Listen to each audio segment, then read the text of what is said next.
This is Learn English with Ease. English made powerful, simple, and yours. Welcome back, everyone, to Learn English with Ease. I'm Jack, and today's conversation is going to be one of the most important ones we've ever had, because it's about something every English learner has faced, whether they admit it or not. We're talking about your accent. Yes, the way you speak. That little melody in your voice that tells the world where you're from, what language you grew up with, and even a piece of your personality. So many learners spend years trying to fix their accent, to sound exactly like a native speaker, thinking that's the only way they'll be respected, understood, or accepted. But what if I told you that your accent is not a flaw? It's actually one of your greatest strengths. In fact, today we're going to show you how embracing your unique English voice can make you more confident, more authentic, and even more memorable. This isn't just about pronunciation tips or tongue exercises.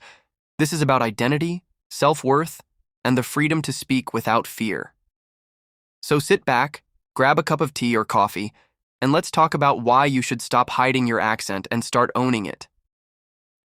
Jack, I absolutely love that we're talking about this today, because I have met so many students who believe they need to erase their accent to be taken seriously. And honestly, I get it, because when you're learning English, you hear so many voices online or in the media that sound perfect. You watch movies, you listen to podcasts, and you think, if I can just sound like that person, I'll be confident. But here's the truth. Confidence doesn't come from copying someone else's voice. Confidence comes from speaking in a way that feels natural, comfortable, and true to you. And here's the crazy part. The more you try to hide your accent, the more unnatural you sound. Your brain is busy focusing on how you say something instead of what you're saying. And that's when people can actually understand you less, not more. I've had students with heavy accents who spoke clearly and confidently, and everyone understood them. And I've met students who spoke with almost perfect pronunciation, but were so tense and self-conscious that no one could follow their ideas. So, today, I want our listeners to understand. Your accent is not your enemy. Insecurity is. Exactly, Emma.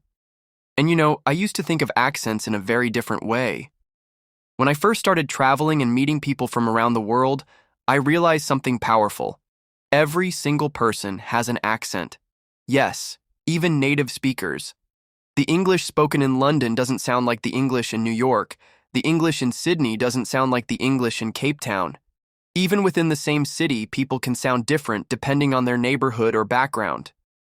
So when someone says, "I want to speak without an accent," what they really mean is, I want to speak like one very specific group of people. But why limit yourself? Imagine if every musician played their instrument the exact same way, with no variation in style or rhythm. Music would be boring. The beauty of English, and any language, is in its diversity. Your accent is like your fingerprint. No one else has the exact same one, and that's what makes it interesting.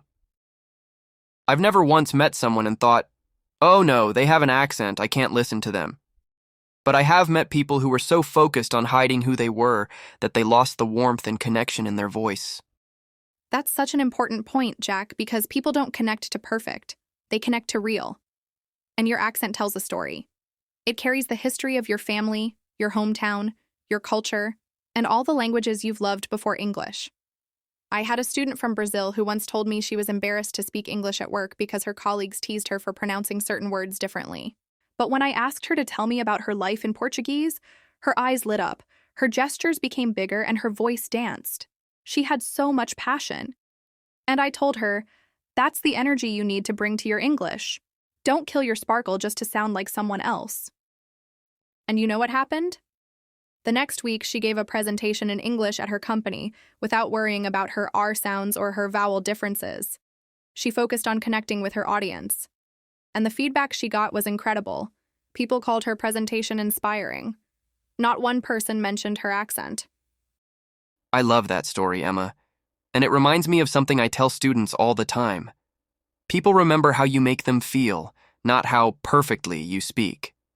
Think about your favorite teachers, your favorite speakers, your favorite friends. Do you love them because they have flawless pronunciation? Or do you love them because they make you feel understood, valued, and engaged?